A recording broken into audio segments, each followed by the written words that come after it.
আমি তো মনে করি এই দেশবাসী,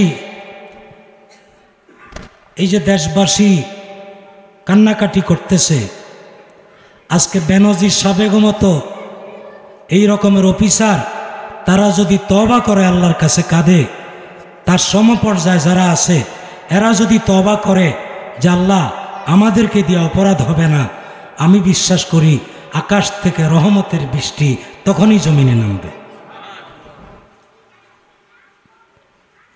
কথাটা শুনতে অনেকের কষ্ট লাগতে পারে, আসলে বিষয়টা কি?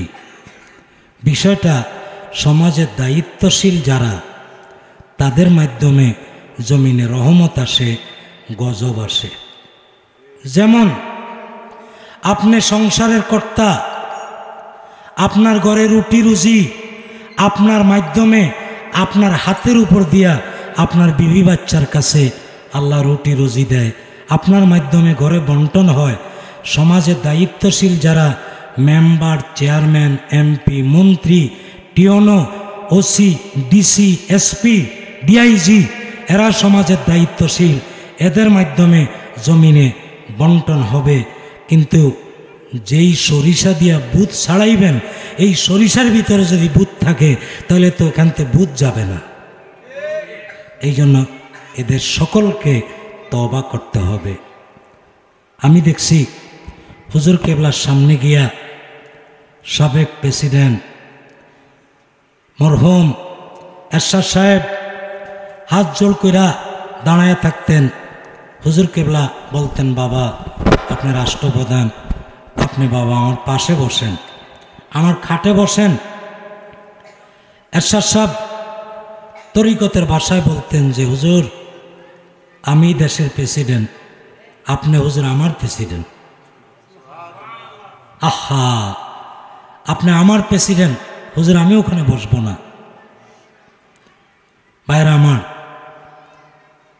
অনেক কথা, এই মানুষটা চলে গেছে, একটা স্বাভাবিক এন্তেকাল। এইরকম স্পর্শকাতর জায়গায় থাকলে দেশের হানাহানির ভিতরে কত প্রেসিডেন্ট চলে যায়, কিন্তু কামেল পীরের মুরিদ হইলে পরে আল্লাহ তাআলা রহমতের চাদর দিয়ে ডাইকা রাখে।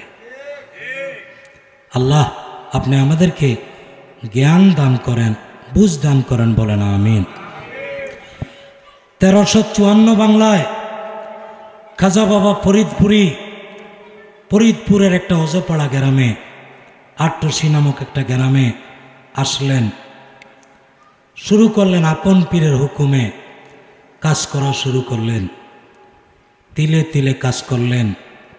একটা সময় সারা দুনিয়ার মানুষ আসা শুরু করলো। বিবিসির সাংবাদিক আসলো, পুকুরিয়ায় গেট দেখা তারা রিপোর্ট করলো, এত বড় তরুণ, এত বড় গেট, তারা দরবারে ঢুকলো। তখন তারা এটা প্রচার করলো, এটা অজপাড়া গ্রামে ছোট্ট একটা দরবার না, যেহেতু বিশ্বের মানুষ এখানে ঈশা আল্লাহর জিকির করে, এটা বিশ্ব জাকের মঞ্জিল। এটা বিশ্ব কি?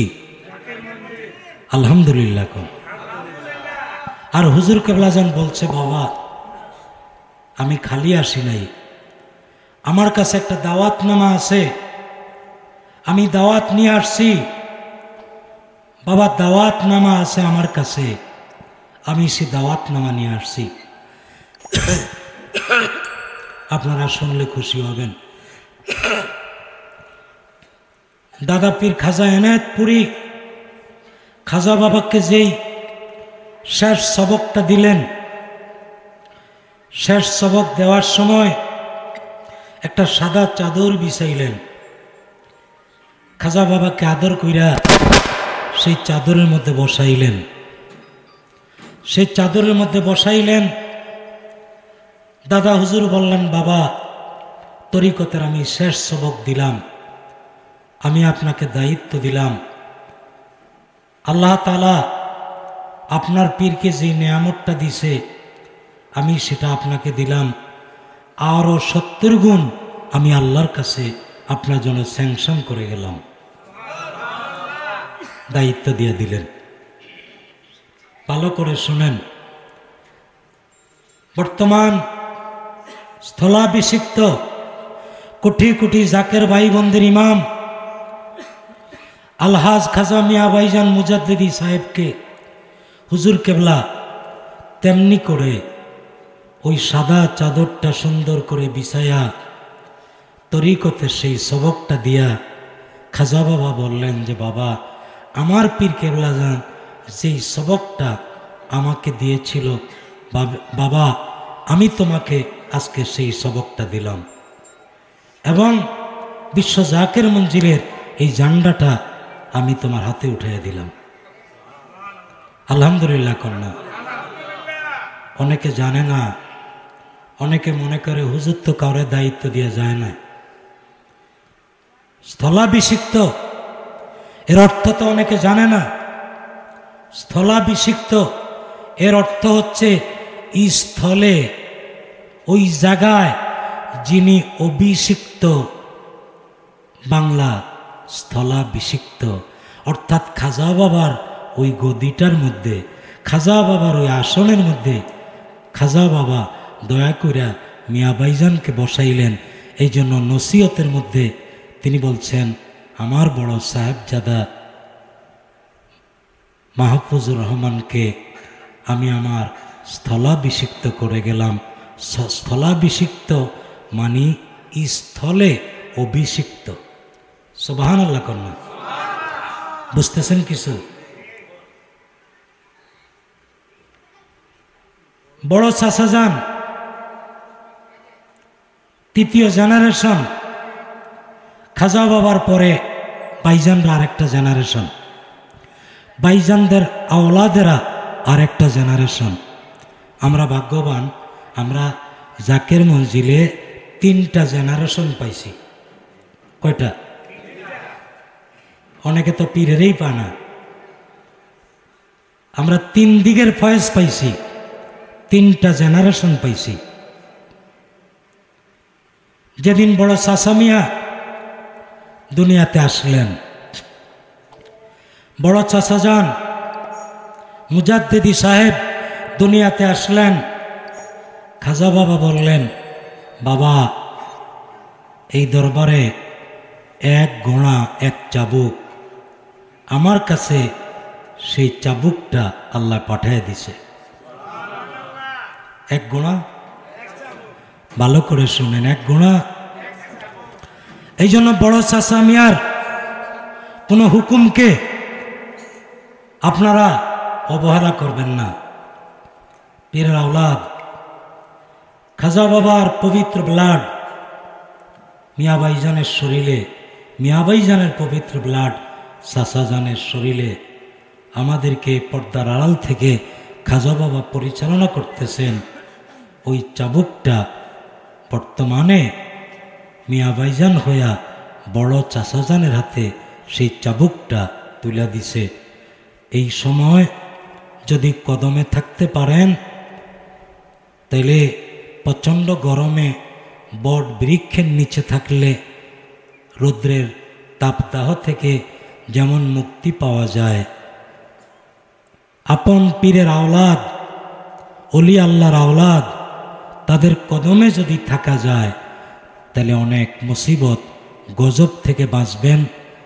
আর এই চাবুকের আঘাত থেকেও বাঁচবেন। পিঠের চামড়া ঠিক থাকবে, নইলে কিন্তু চামড়া ঠিক থাকবে না। আল্লাহ তাআলা আমাদেরকে যেন হেফাজত করে, বলেন আমিন। আল্লাহ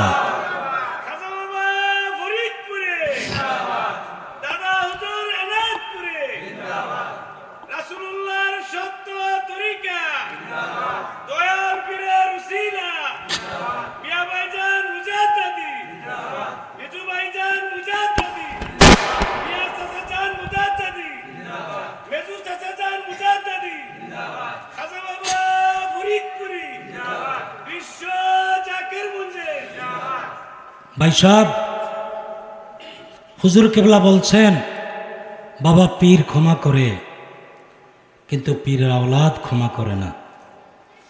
এটা শোনার পরে আমার ভিতরে একটা চিন্তা হলো যে হুজুর কয় যে পীর ক্ষমা করে, পীর আওলাদ করে না। ভয় হয়ে গেল, ভিতরে ভয় আসলো। হুজুর কেবলার কদমের কাছে মাখামাখি বেশি করতাম। তখন আমি চিন্তা করলাম যে না, যতই শরীয়তে বাইজান বাইজান বলি, হাকিকতে স্থলাভিষিক্ত মানে খাজা বাবার স্থলে যিনি অভিষিক্ত।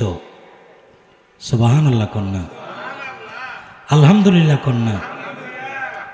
ট্রান্সফার হয়ে গেছে, ট্রান্সফার হয়ে গেছে। এই নিয়ামত ইচ্ছা করলে হুজুর কেবলা অন্য দেশে দিতে পারতেন। বিদেশের অনেক জাকেরান বাংলাদেশে আসে, তাদেরকে দায়িত্ব দিতে পারতেন। তাহলে ইন্টারন্যাশনাল পাসপোর্ট কইরা ভিসা লাগাইয়া সেখান থেকে এই নেয়ামত পাওয়া আমাদের জন্য কঠিন হইত, কঠিন হইত কিনা? যেহেতু হুজুর কেবলা দয়া কইরা এই দপ্তরে রাখছেন, আর হুজুর কেবলাও এই জমিনে ঘুমায়া আছেন, তাহলে আমাদের দায়িত্ব এই কদমে লাইগা থাকা, আর বেশি বেশি করে আপন মুর্শিদের পবিত্র রওজা শরীফে, মাজার শরীফে বেশি বেশি করে জিয়ারতে যাওয়া।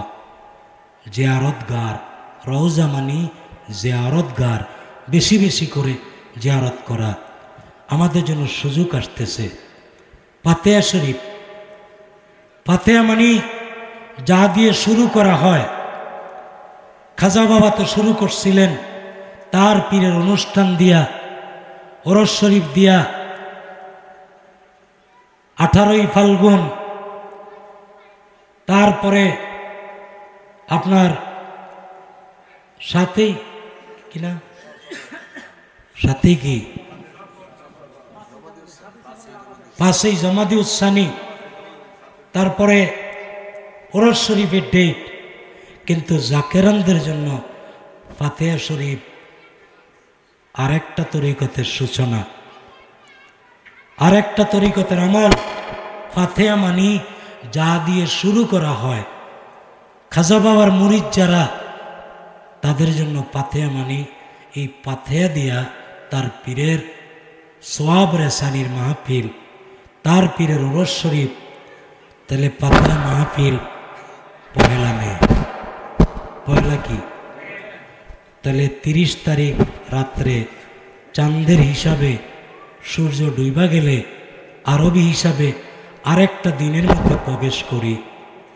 তাহলে মাগরিব থেকে এই ফাতিহা শরীফের অনুষ্ঠান শুরু। শুনলে খুশি হবেন।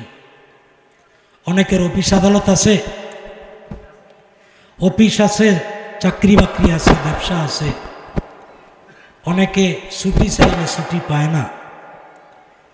বিশ্বজোড়া যার খ্যাতি, তাম বিশ্বে যার মুরিদান সরেয়া সিটে আছে, আল্লাহ তাআলা বিশ্ববাসীর জন্যে একটা ছুটির দিন, যেমন পহেলা মে, কারো কাছ থেকে আপন পীরের বাড়িতে যাইতে ছুটি চাওয়া লাগবে না, আল্লাহ এই ব্যবস্থাটাও করে দিছে। তাহলে ফাতিহা শরীফ, এই যে পহেলা মে সব অফিস আদালত বন্ধ, ফাতিহা শরীফে যাওয়া যাবে না? যাবে না? আপন পীরের জিয়ারতে যাবেন। সম্ভবত এখান থেকেও গাড়ির ব্যবস্থা আছে। সুমন ভাই, মানিক ভাই এবং রাজু ভাই, তাদের সাথে যোগাযোগ করবেন। আর নারায়ণগঞ্জ থেকে বুয়া বাবুল ভাই, মেহেদি ভাই সহ ওই এলাকার থেকে যেখান থেকে গাড়ি যাবে যোগাযোগ রাখবেন। নতুন মানুষ যারা যাইতে চায় বলবেন, বাইরে আমি তো তোমার পীরের বদনাম করি না, তোমার মন চায় সেখানে যাও। আমার ভালো লাগে এই তসবিটা পড়তে। সবার তসবি তো একরকম না। এক একজন তসবি হাতে নিয়ে এক একটা আমল করে, করে না? করে না? এক একটা আমল করে।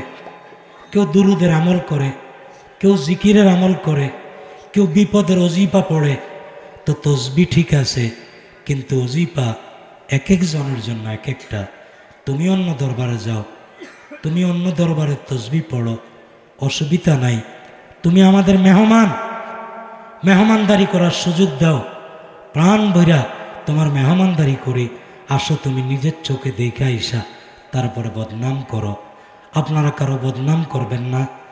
অত্যন্ত বিপদের সময়, মুসিবতের সময়, এই সময় আমরা সকলে ঐক্যবদ্ধ থাকব।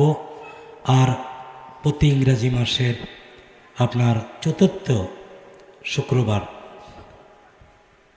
শেষ সপ্তাহ হইতে পারে, অনেক সময় মাসে 5টা শুক্রবারও হয়। তো এটা কি কোন শুক্রবার? শেষ শুক্রবার, ওখানে লেখছে আর কি, চতুর্থ লিখছিল। তো শেষ শুক্রবার ইনশাল্লাহ আমি আপনাদের সাথে আছি। আমার বাসা তো কাছেই, সাথে আছি। ওখানে একটা বড় মাদ্রাসাও করছি। আর চিন্তা নাই, আপনাদের ভাই, আপনাদের লাইনে আপনাদের বাচ্চাগুলি মানুষ হবে।